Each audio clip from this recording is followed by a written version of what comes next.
ಹ್ಞೂ ಅದೇ ಹೇಳಿದ್ರಲ್ಲ ಅವ್ರು ನಮ್ಮ ಲ್ಯಾಂಡ್ ನಾವು ಕೊಟ್ಟಿಲ್ಕರೆ ಇಲ್ಲಿಗಲ್ ಅಲ್ಲಿ ಮಾಡ್ತಿದ್ದಾರೆ. ಆದರೆ ಅವರು ಅದನ್ನು ಹಾಕಿ ಕಳಿಸಿದ್ದಾರೆ. ಯಾರೇ ಡೈರೆಕ್ಟ್ರು ಅದು ಡಿಲೀಟ್ ಆಗಬೇಕು.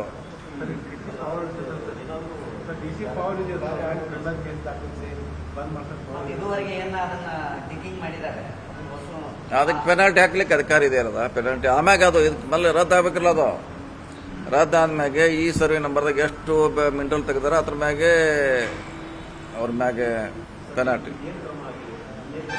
ಇನ್ನೂ ಮಟ್ಟ ಏನಾಗಿಲ್ಲ, ಅದ್ರ ಮೇಲೆ ಡಿಲೀಟ್ ಆಗ್ಬೇಕ್ರಿ ಫಸ್ಟು. ನಾನೇ ಹೋಗ್ತಿದ್ರೆ ಐತಿಲ್ಲ, ನಾನೇ ಬೆಂಗಳೂರಿಗೆ ಹೋದಾಗ ಡೈರೆಕ್ಟರ್ ಅವ್ರಿಗೆ ಸ್ಪಷ್ಟವಾಗಿ ಬರೆದ್ರು ಕೂಡ ಅವರು ಮತ್ತೆ ಆ್ಯಡ್ ಮಾಡಿ ಕಳಿಸ್ತಿದ್ದಾರೆ. ಅದೇ ತಿಳಿತಾ ಇಲ್ಲ ರೀ. ಇಲ್ಲ ಈಗ ಮಾಡ್ಲಿಕ್ಕೆ ಆಗೋಲ್ಲ ರೀ. ಈಗ ಕನ್ಫ್ಯೂಸನ್ ಆಗಿ ಆಲ್ರೆಡಿ ಅವ್ರಿಗೆ ನಮ್ಗೆ ಥರ ಡೈರೆಕ್ಟರ್ ಕೊಟ್ಟಾರತ್ತಾರ ಅವರು. ನೀವು ಕೊಟ್ಟಿರಲ್ಲ ಬಿಟ್ಟರೆ ನಮ್ಗೆ ಗೊತ್ತಿಲ್ಲ. ಡೈರೆಕ್ಟರ್ ಹೆಸರಿನಲ್ಲಿ ಆ ಸರ್ವೆ ನಂಬರ್ ಇದೆ ಅಂತ ಹೇಳ್ತಾರೆ. ಅದಕ್ಕೆ ಫಸ್ಟ್ ಅವರಿಂದ ವಿಡ್ರಾ ಆಗ್ಬೇಕದು. ನೋಡೋಲ್ಲ, ಈಗ ಅಲ್ಲಿ ಬೆಂಗಳೂರಾಗ ಕೂತಾರ ಅವ್ರಿ. ಈಗ ಅವ್ರ ಮ್ಯಾಗ ಡಿ ಸಿ ಹಂಗೆ ತೊಗೊಳ, ಡಿ ಸಿ ಕಿಂತ ಹೈಯರ್ ಅಥಾರಿಟಿ ಅವನು.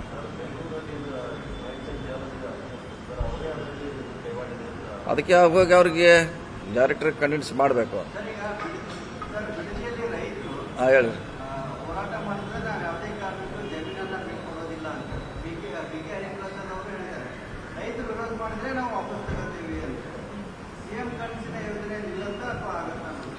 ಅದು ಚರ್ಚೆ ಆಗ್ಬೇಕ್ರಿ. ಅವರು ಅಧ್ಯಕ್ಷರಿದ್ದಾರೆ, CM ಇದ್ದಾರೆ, ವರಿಷ್ಠರಿದ್ದಾರೆ. ಅವರೆಲ್ಲ ಚರ್ಚೆ ಮಾಡಿ ಅದ್ರ ಬಗ್ಗೆ ನಿರ್ಧಾರ ಮಾಡಬೇಕು.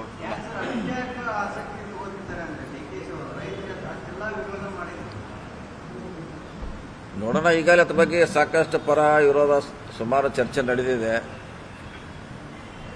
ಅವ್ರು ನಮ್ಮ CM ಅವ್ರು ಹೇಳೋದು ಹಿಂದಿನ ಸರ್ಕಾರದಲ್ಲಿ ಆಗಿತ್ತು, ಅವ್ರು ಯಾಕೆ ಮಾಡಿಲ್ಲ ಅನ್ನೋದು ಅವರ ವಾದ. ನೀವು ರದ್ದು ಮಾಡಬೇಕಿತ್ತಲ್ಲ, ಈಗ ಯಾಕೆ ಮಾಡ್ತಾ ಇಲ್ಲ ಅಂತ ಅವ್ರ ವಾದ. ಸೊ ಗೊಂದಲ ಅಂತ ಇದೆ. ಅದು ಹೆಂಗೆ ಅವರಿಷ್ಟು ಪರಿಹಾರ ಮಾಡ್ತಾರ ನೋಡೋಣ. ಸರ್, ಈಗ ನೀರಾವರಿ ವಿಚಾರವಾಗಿ ನಿನ್ನೆ 3 ರಾಜ್ಯಗಳ ಮುಖ್ಯಮಂತ್ರಿಗಳು ಒಂದೇ ವೇದಿಕೆಯಲ್ಲಿ ಕಾಣಿಸಿಕೊಂಡ್ರು. ಮುಖ್ಯಮಂತ್ರಿಗಳಾದವರು ಕಾವೇರಿ ತುಂಗಭದ್ರಾ ಕೊಟ್ಟಕ್ಕೆ ಮಹತ್ವ ಮಾದಾಯಿ ಹಾಕಿರಲಿಲ್ಲ. ಈಗ ಇಲ್ಲೂ ಕೂಡ ಉತ್ತರ ಕರ್ನಾಟಕದ ಪ್ರಮುಖ ನೀರಾವರಿ ಯೋಜನೆ ಆಗಿರುವಂತಹ ಮಾದಾಯಿ ಬಗ್ಗೆ ಗೋವಾ, ಮಹಾರಾಷ್ಟ್ರ ಮತ್ತು ಕರ್ನಾಟಕ ಈ 3 ರಾಜ್ಯಗಳ ಸಮನ್ವಯತೆ ಕೊರತೆ ಇದೆ. ಅದೇನಾದ್ರೂ ಒಂದು ತರಬೇಕು, ನಿಯೋಗ ತಗೊಂಡು ಹೋಗ್ತೇನೆ ಅಂತ ಹೇಳಿದ್ರು ಸರ್. ಏನಾದ್ರು ತಗೊಂಡು ಹೋಗೋ ಪ್ಲಾನ್ ಇದೆ? ಇಲ್ಲ, ಮಾದಾಯಿ ಮಾಡ್ಲಿಕ್ಕೆ ಈಗಾಗಲೇ ಟ್ರಿಬ್ಯುನಲ್ ನಮಗೆ ಅಧಿಕಾರ ಕೊಟ್ಟಿದೆ. ಆದರೆ ಬಂದದ್ದು ಅದು ಪೊಲ್ಯೂಷನ್ ಪರಿಸರ ಇಲಾಖೆಯಿಂದ ಮತ್ತೆ ಅಲ್ಲಿ ಸ್ಟಕ್ ಆಗಿದ್ದಾರೆ. ಅದನ್ನು ನಾವು ಡೆಲ್ಲಿಗೆ ಒಂದು ನಿಯೋಗ ಒಯ್ಯಲೇಬೇಕ್ರೆ ಪರಿಹಾರ ಮಾಡಲಿಕ್ಕೆ.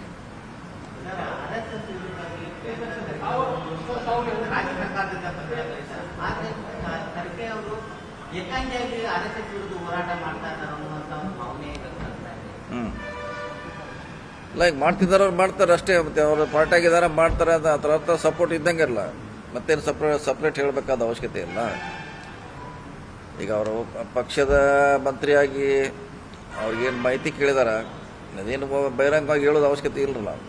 ಇದು ಒಂದ್ ಕಡೆ ಎಲ್ಲ ಸಮಾಜದ ಆಡಳಿತ. ಯಾಕಂತಂದ್ರೆ ವಿಜಯಪುರ ಸಂಸದರು ಯಾಕಂದ್ರೆ ದಲಿತ ಬೇಕು RSS ವಿಷಯ ಅಂತ. ಆದ್ರೆ ಸರ್ಕಾರ ಇದಕ್ಕೆ ಯಾವುದೇ ರೀತಿಯಿಂದ ಪ್ರತಿಕ್ರಿಯೆ ನೀಡಿಲ್ಲ. ಎಲ್ಲರೂ ನೀಡಬೇಕಾಗಿಲ್ರಿ. ಎಲ್ಲದಕ್ಕೂ ಎಲ್ಲ ಹೇಳಿಕ್ಕೆ ಸಂಬಂಧಪಟ್ಟ ಒಬ್ಬರಿದ್ದಾರೆ ಅದಕ್ಕೆ ಅದನ್ನ ಹ್ಯಾಂಡಲ್ ಮಾಡಲಿಕ್ಕೆ. ಈಗ RSS ಬಗ್ಗೆ ಮಾಹಿತಿ ಅವ್ರಿಗೆ ಹೆಚ್ಚಿನ ಮಾಹಿತಿ ಇದೆ ಅವ್ರಿಗೆ, ಪ್ರಿಯಾಂಕಾ ಖರ್ಗೆ ಅವ್ರಿಗೆ. ಅವ್ರು ಅದನ್ನ ಹ್ಯಾಂಡಲ್ ಮಾಡ್ತಿದ್ದಾರೆ. ಈಗ ಎಲ್ಲರ ಹತ್ರ ಅನಾವಶ್ಯಕ ಮಾತಾಡಿ ಗೊಂದಲ ಸೃಷ್ಟಿ ಮಾಡೋ ಬದಲಿ ಒಬ್ಬರು ಹ್ಯಾಂಡಲ್ ಮಾಡ್ತಾರೆ, ಮಾಡಲಿ.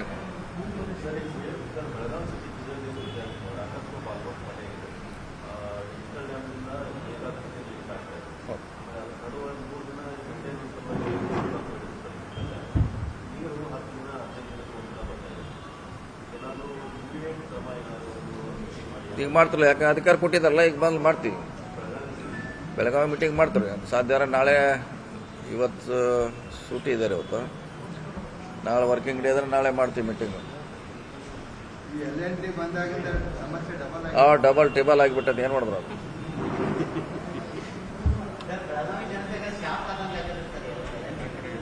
ಎಲ್ಲ ಕಡೆ ಇಲ್ಲ ಅಲ್ಲ ರೀ, ಎಲ್ಲಿ ಮಾಡ್ಯಾರ ಎಲ್ಲ ಕಡೆ ಇಲ್ಲೊಂದ ಅಲ್ಲ, ಎಲ್ಲೆಲ್ಲಿ ಅಡ್ಡಾರ ಅವ್ರೆಲ್ಲ ಹಿಂಗ ಮಾಡ್ಯಾರ. ಅಲ್ಲೂ ಸೇಮ್ ಪ್ರಾಬ್ಲಮ್. ಬಿಜಾಪುರದಾಗ ಹೋದ್ರ ಬಿಜಾಪುರ ಸೇಮ್ ಪ್ರಾಬ್ಲಮ್ ಇದೆ.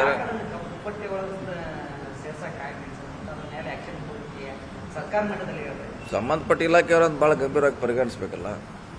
ಡಿಸಿಷನ್ ತೊಗೊಳೋರು ಅವರು ಈಗ ಆಲ್ರೆಡಿ ಟೆಂಡರ್ ಕೊಟ್ಟಿದ್ದಾರೆ ಅವ್ರಿಗೆ, ಮತ್ತೆ ಕ್ಯಾನ್ಸಲ್ ಮಾಡಿ ಮತ್ತೆ ಟೆಂಡರ್ ಮಾಡಬೇಕು. ಇವೆಲ್ಲ ಡಿಸಿಷನ್ ಅವ್ರು ತಗೋಬೇಕು. ನಿರ್ಭೀತ, ನಿಷ್ಪಕ್ಷಪಾತ, ವಿಶ್ವಾಸಾರ್ಹ ಸುದ್ದಿಗಳಿಗೆ ಮತ್ತೊಂದು ಹೆಸರಾಗಿರುವಂತ ನ್ಯೂಸ್ 18 ಕನ್ನಡ ಈಗ ಆಪ್ನಲ್ಲೂ ಲಭ್ಯವಿದೆ. ದಯವಿಟ್ಟು ಇಲ್ಲಿರುವಂತ QR ಕೋಡ್ ಸ್ಕ್ಯಾನ್ ಮಾಡಿಕೊಂಡು ಆಪ್ ಡೌನ್ಲೋಡ್ ಮಾಡೋದಕ್ಕೆ ಮರಿಬೇಡಿ. ನಿಮ್ಮ ಬೆಂಬಲ ಹೀಗೆ ಸದಾ ನಮ್ಮೊಂದಿಗಿರಲಿ. ಧನ್ಯವಾದ.